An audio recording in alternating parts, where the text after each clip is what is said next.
Welcome to this week's Off the Court, and it's here. It's the grand final preview. We can't believe we've made it this far. I'm joined by none other than Greig, head coach of Manchester Thunder. Big week ahead, Greggy, but even bigger than that, I've got to be finishing half an hour because Baz, your fiance, is just about to cook your dinner. Is that right? Yeah, he just popped his head in. How long have we got? So, yeah, we're on a countdown. I'm hoping he does a bit of a cameo. I'm hoping he comes in and joins us at some God, point. he'll get me in all kinds of trouble too if he comes in with his netball opinions. Oh, we love it. We absolutely love it. Well, listen, really appreciate you joining us because we know it's a busy one. But first of all, grand final, you're there, you've made it. How special was that win against Stars at the weekend?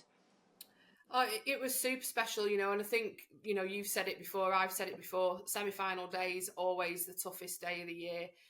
You do everything you can in the first 18 rounds or however many we play these days to get over the line, and then that day comes and, it can just shatter everything in a oneer. So we knew that Stars had absolutely nothing to lose, and everything to go for to create history for themselves. So we certainly didn't take them lightly. And, they did do that. They pushed us all the way. They came out and threw some questions at us in that third quarter especially, and made us work really hard for it. So to get over the line, but, to still kind of put out a really decent performance. We had some really good stats. I think we only lost possession, I think 15 times overall the whole game.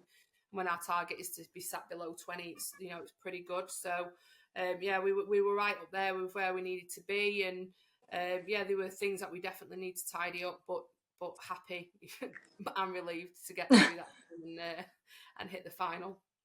Well, yeah, I mean, I think most of those errors as well probably came in the third quarter because it was a 63-54 win and you were pretty comfortable at halftime. Lost that third one 17-12, but came back with a huge fourth quarter and just showed your quality.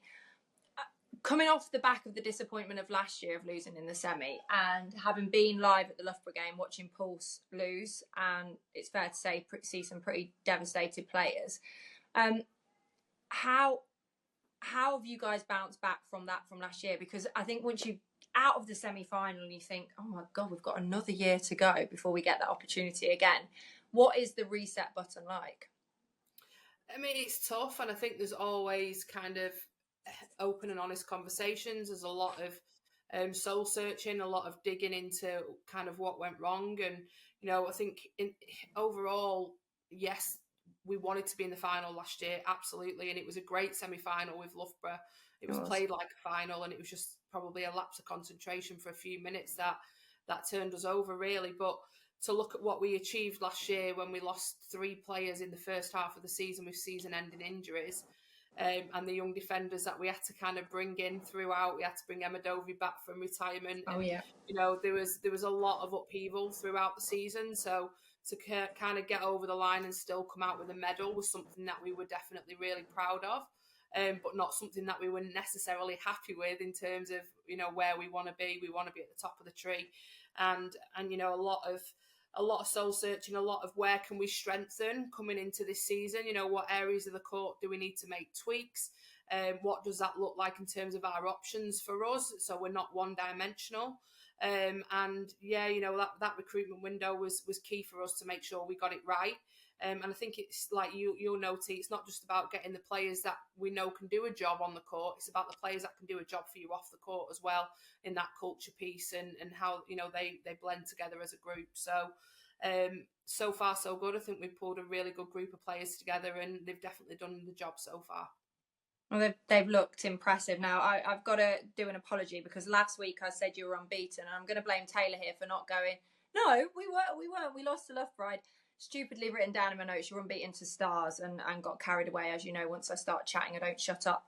But you have lost once. It was only to Loughborough, which ironically now has become the final. So it's going to be the matchup of the year.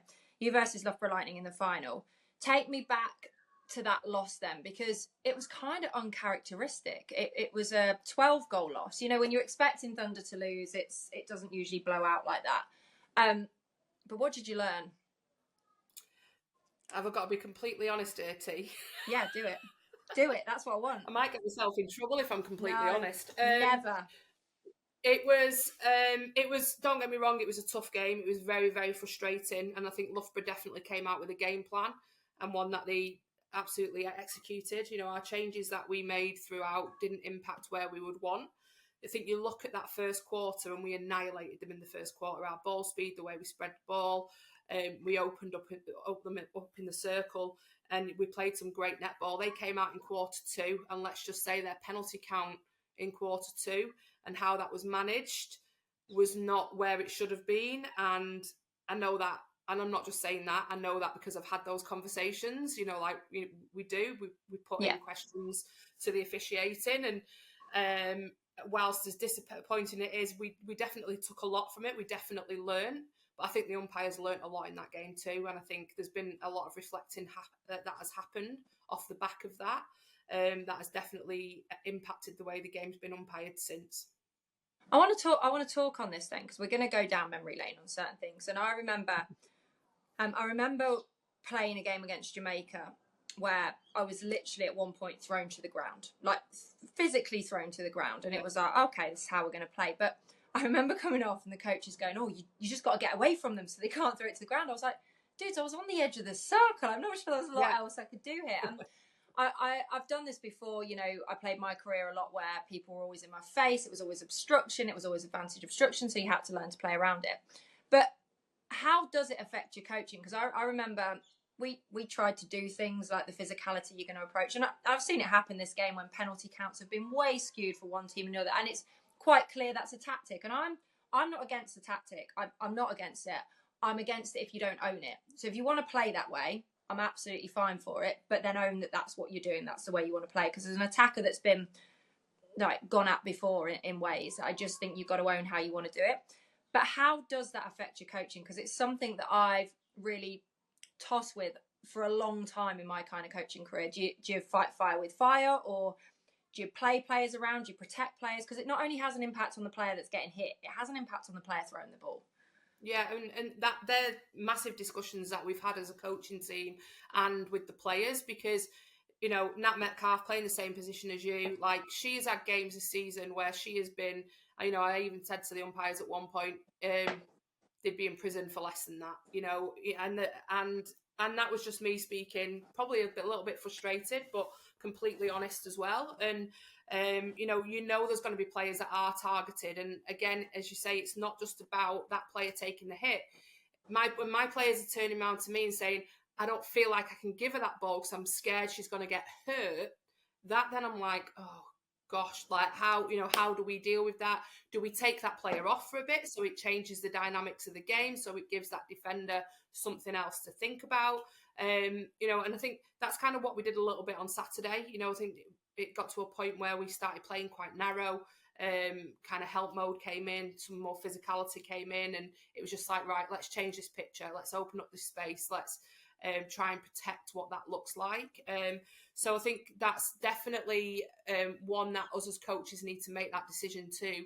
Right, let's change the picture, let's pull that player out of it, let's give the attackers something else to think about, the defenders something else to think about, but also just kind of freshen that up a bit and try and release that pressure a little bit. So definitely on the coaches in terms of, do you leave that player out there, or do you change it up, or is it just a case of tweaking the information that you're giving as to how that can then impact their game? Well, I think the luxury of the depth in your squad has been apparent this year as well, to be able to sort of rest people for different reasons, to mix it up, to give the opposition different things to think about. One of the things I do want to talk about before we get into finals memory week is your rotating circle, because this I've been quite intrigued with, right? Because you've messed around with the lineup a little bit, mainly in the circle, but it's quite unique for a team to be comfortable with a rotating circle and comfortable with a feeding circle. And that also helps that you've got Nat Metcalf and Amy Carter who can feed anything that you want them to do. But I want to just talk about a little bit the confidence of that, because Paige is sitting on 90%, Lois Pearson 89%, Elma Ray 91%, unusual in itself that they come on and off and they can still perform like that. But also, like, Elma Ray and Paige between them are on 888 goals, I think, which would take them up there with Mary. So you can see the impact that they both have, whether they're on together, off, one on, one off. How much influences your style of netball help them? Because you weren't the tallest shooter in the world, Greggy. You were a rotating shooter. You could shoot from anywhere. But, I mean, there's massive confidence to go, no, I'm not going out there for my big giant shooter. I'm quite happy with the rotating circle as well. Yeah, I think for me it was key, as I say, in that recruitment window, where can we make the most impact?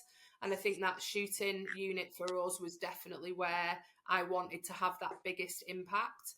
And I think the most exciting thing as a unit is I've got 4 shooters that can give me more than one position. You know, all of them can give me more than one position. And I think that makes it exciting that you can play around with it. And I think more so in that first half of the season when Elma Ray came into us, she hadn't played netball for 6 months. She's coming off the back of an injury.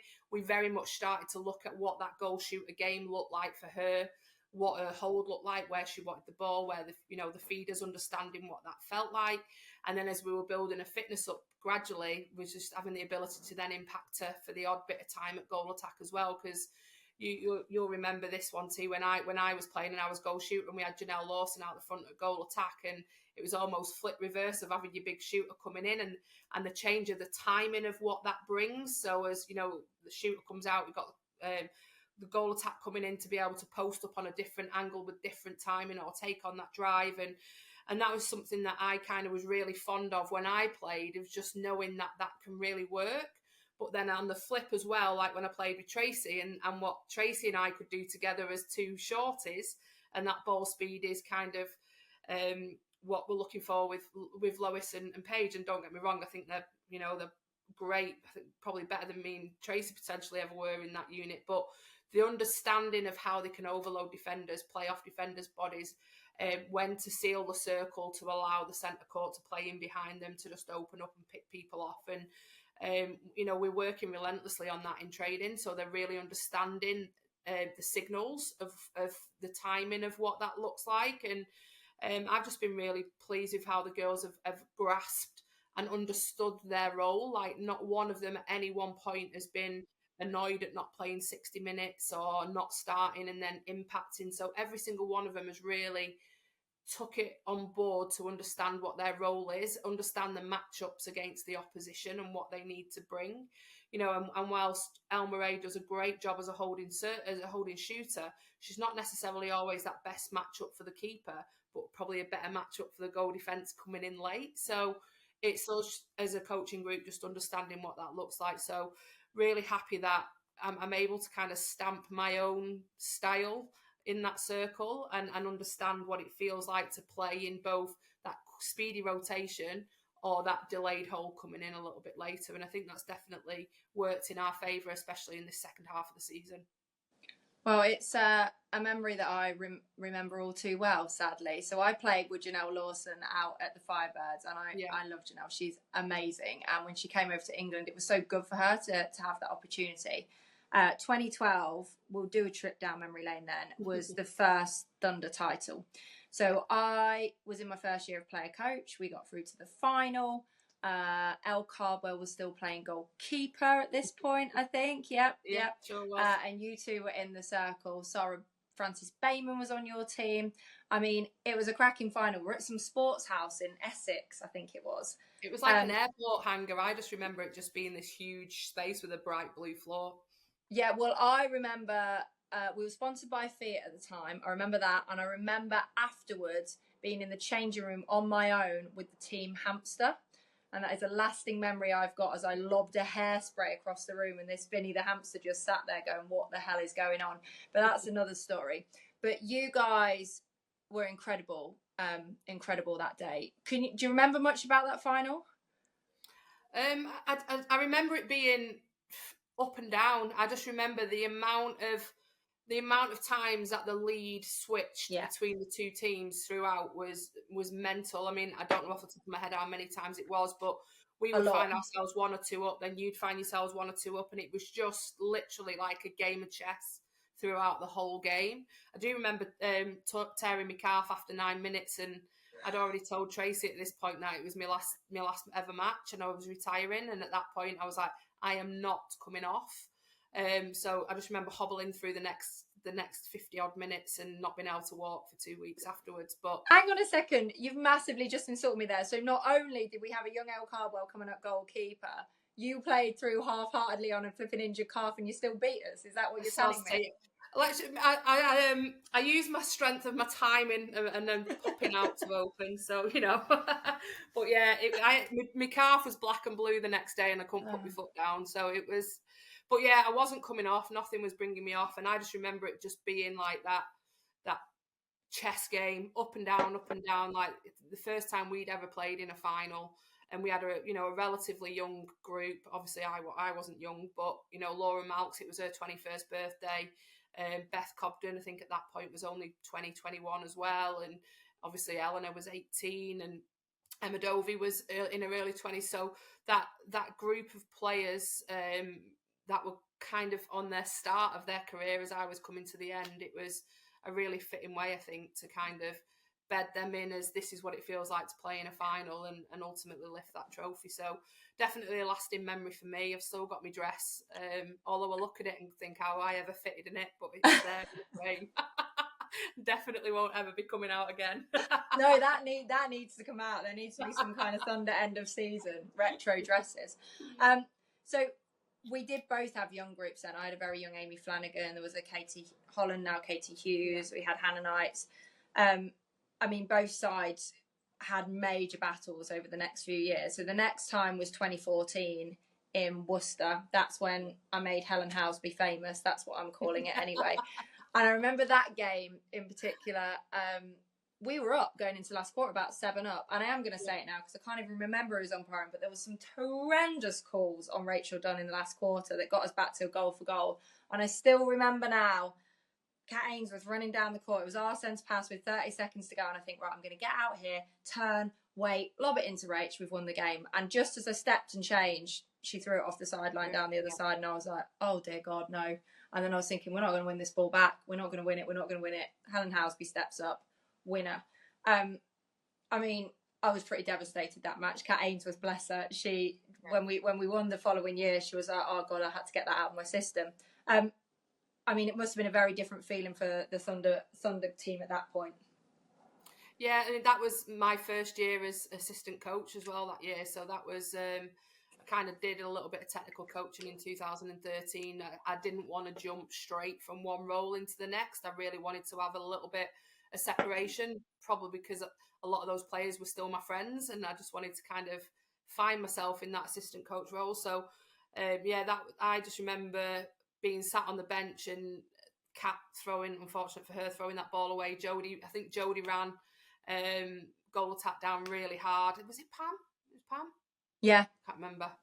I just remember Jodie running really hard and that ball going off the sideline. No, it was Katie Harris. We didn't have Pam until the following year. Pam had done her Achilles in the third, fourth playoff. Yeah. Because she did do Achilles, for Bath. And I just remember Jodie picking up that ball, and it was almost like, we have practiced this. We know what our roles are on sidelines, whether it's back half, front half. We know where the options are going to be. We know where they wanted to come from.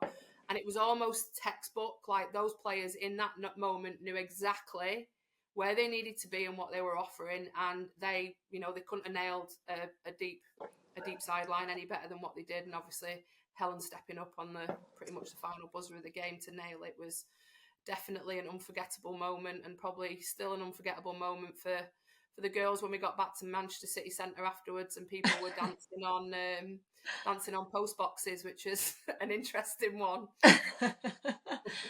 Yeah, I do remember your celebrations after the game, and it was especially, look, it was what finals should always be about. It's just nicer when you're on the other end of it. Yeah, so absolutely. It took another 5 years then to get the next one. So that was 2019. That was Wasps. So Wasps had come off the back of 2 back-to-back wins. Mel Mansfield was in charge at that point, and I was calling it for Sky, and I remember it being such a random game because we talk about goal swings. I mean, it just changed from end to end, where you could score about 7 goals down one end and 18 down the other. Now, that was a crazy final. Yeah, again, another mental one where I think we were 5 down, then we were 5 up at half time, then we were 5 down going into the last quarter, and it was a Wasp centre pass, and it was just like, oh God, like how is this gonna go? And I don't really remember much about what I said to the players, to be honest, in that game. It all is very much a blur. Obviously, Joyce went down with 9 minutes to go. We were just starting to peg Wasp back, and Joyce went down, and in came Eleanor Cardwell and didn't miss a shot. So she absolutely came on and kind of found her feet. And I think for Eleanor that was a real turning moment in her career, because at that point she'd always been there and thereabouts, and to come back to Thunder that year, her and Laura from a couple of years at Stars. And for me, when they spoke to me in the build up to coming back, I had really good, honest, and open conversations about, well, if you want to get in this team, you've got a lot of work to do. Like, you're not just walking back in and just picking up, because we know you're decent players, and fair play to them. Like, Eleanor rode a time on the bench. She impacted when she needed to impact, and boy, did she impact with 9 minutes to go in that final, and definitely did the job. So, yeah, again, a roller coaster of emotions, but another great final. So, talk to me about the last one then. 2022, the dream team year. That was unbeaten, right? That was definitely unbeaten. Thank you. Did you know at the start of the year, right? Because I say 2015 for Surrey Storm, I figured we were going to win. We'd made so many semi-finals. We'd gone through so much. The team had matured. We understood certain things. The recruitment piece had come together. And even though we weren't perfect at the start, I kind of knew. And I actually remember in 2015, we won our semi-final against Yorkshire Jets, and we came upstairs and watched Thunder get beaten by Mavericks, which was a real shock. And at that point, I was like, this final's ours. Like, I've got no worries about us beating Mavs the following week. Did you know in 2022? Did you know it was going to be a special year? I think we thought it could be, but again, it was another mental year behind the scenes. Like, people probably look at it and go, "Oh my God, Thunder had this amazing 2022 unbeaten, and it was perfect." It was far from it. We only had our full squad for one game that whole year. We had Kerry out with a concussion, then we had Kerry out with, I think, an ankle. We had Shadeen out for half the season. We didn't have Shadeen at the end. She tore a calf before the end of the season. And we ended up turning Millie Roscoe into a goal defence from a goal shooter, because that's how thin on the ground we were defensively. So, like, these, Millie Roscoe was a training partner as a goal shooter. Millie Sanders was a training partner as a defender. And both ended up playing in the final.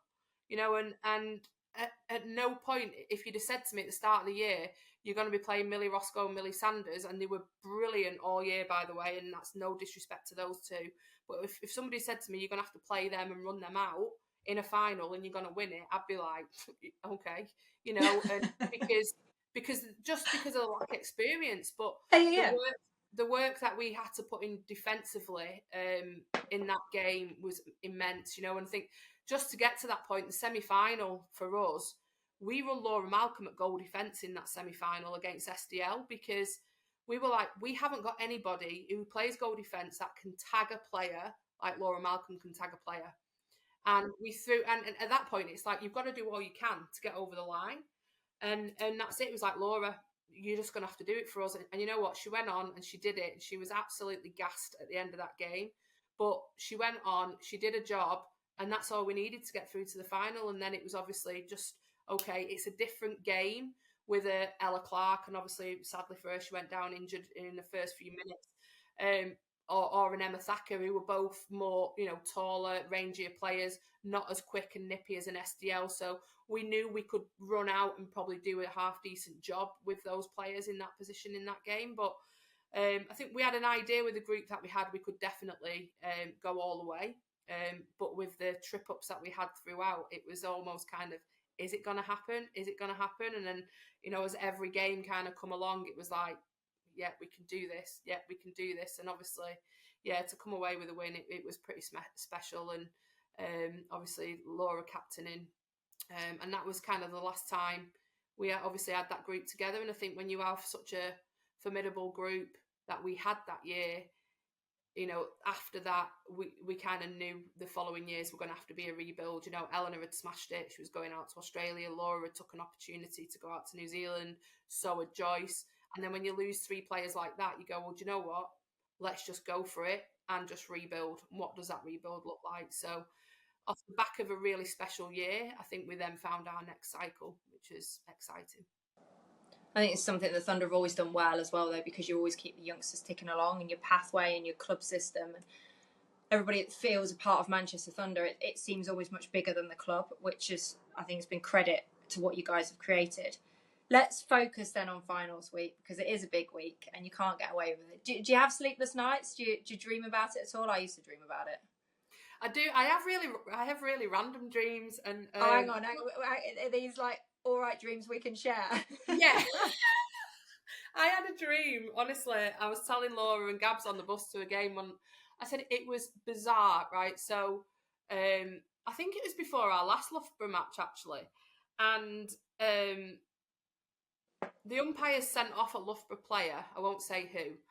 And the umpire sent off the player, but then she didn't leave the court and they let her play on.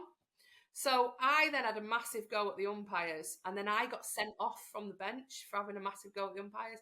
And it was just, but then one half of netball was in one building and the other half was in another building. So when I was allowed back to the court, I couldn't find the court.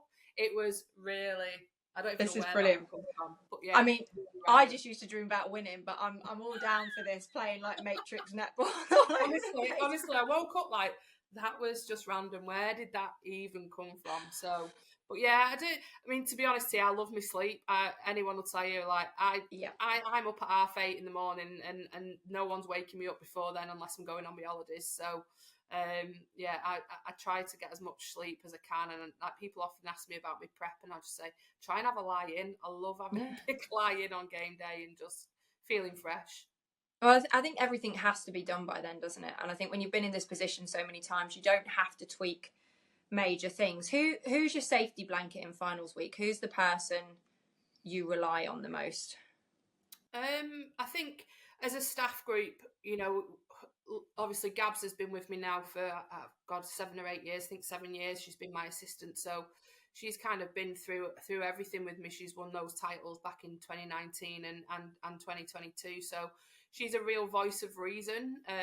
She's got a real sensible head on her as Gabs. You know, she's definitely my sense checker when I'm thinking different things. And I think like Laura just brings in that a little bit of a different dynamic. She's excited, nervous, but what she brings as a player, because she's played a lot more recently to me, she has that real good connection of expectations on what that build up as a player looks like. So definitely great to have those two to kind of lean on going into this final week. But we try and give as much responsibility to the playing group as well. You know, I've just got off a PA session. We've just done an hour with the girls, and that sets us up nicely for the week. They know exactly what to expect cross training this week, know what themes we're going to be targeting, and letting them take some of that responsibility and ensuring that they're doing their extras as well. And Nat leads that group really, really nicely, and I know that I can throw something at Nat and she'll make sure it's done. So it's just having that trust in that group.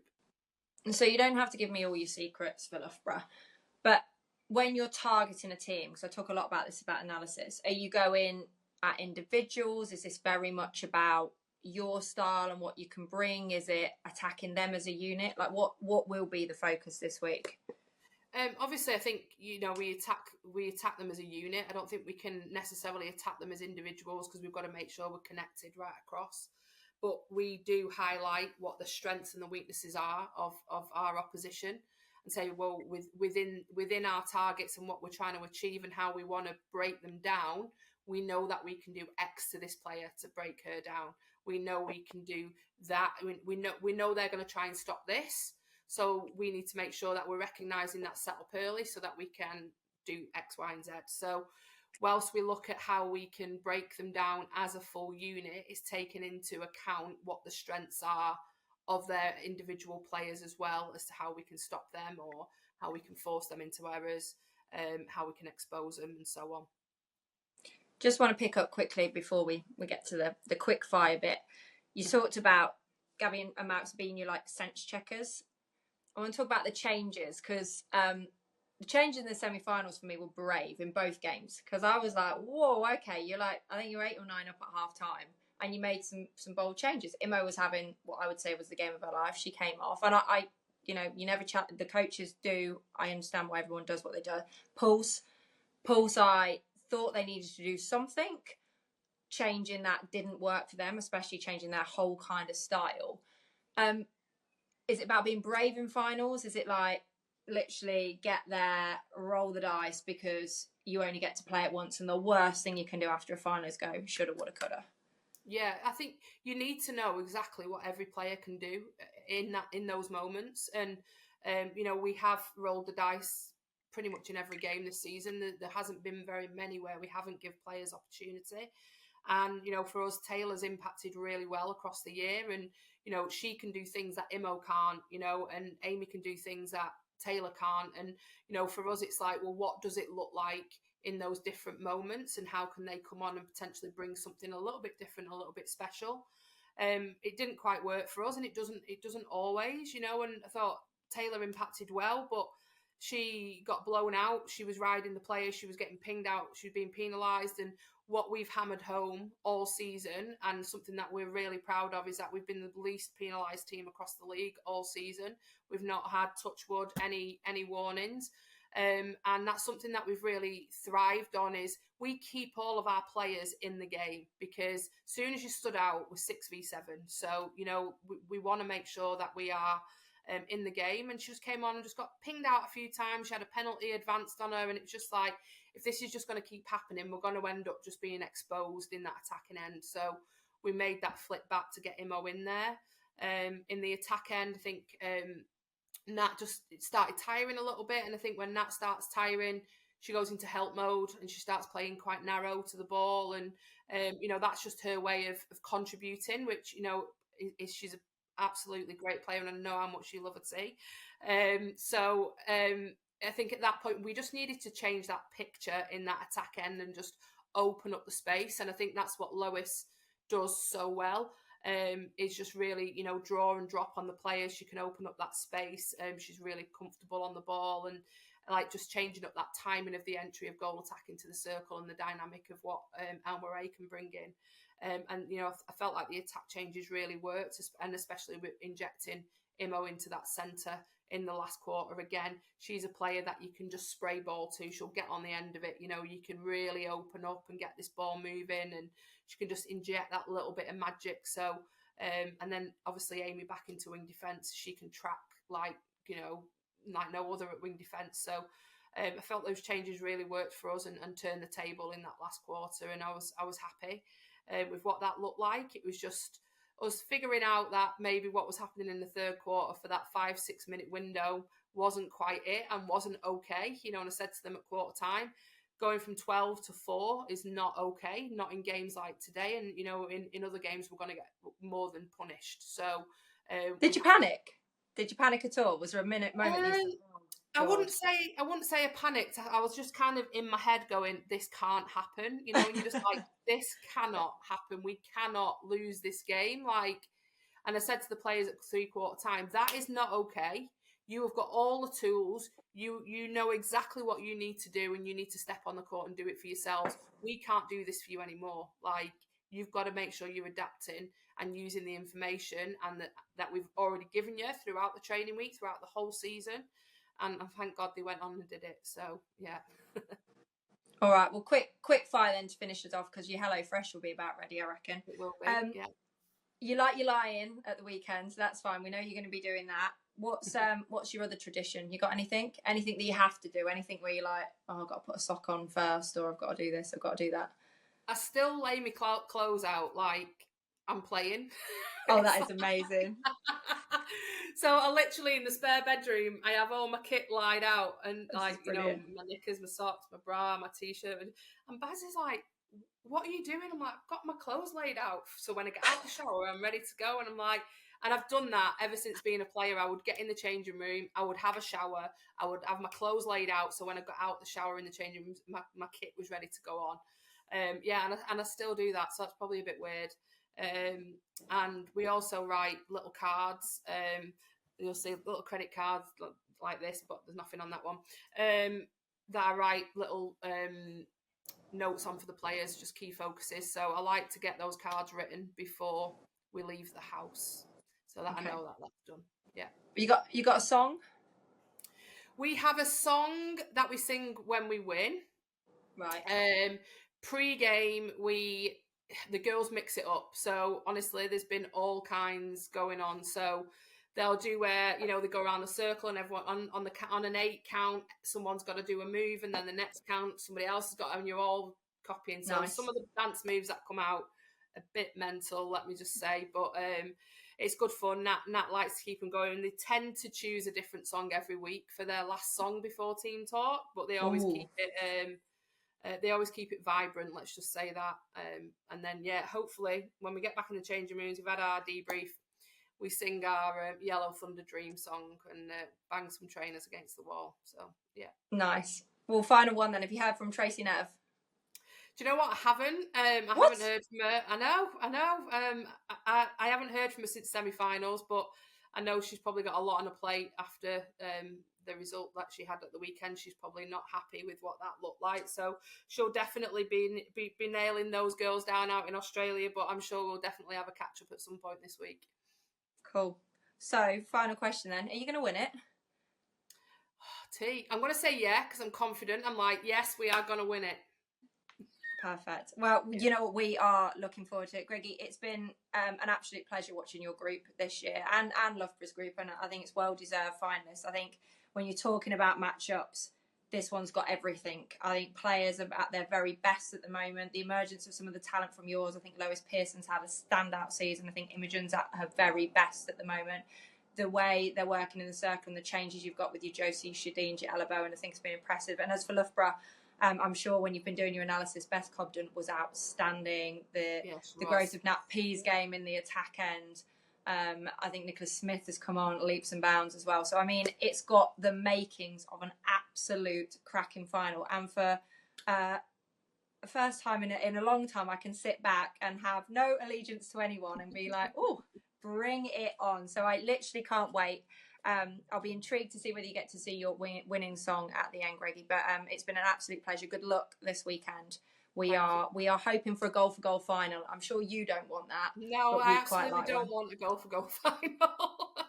But if we've got to do it that way, we'll take it any way we can. Perfect. Well, enjoy, and we'll see you at the weekend. Thanks, Greggy. Yes, thank you.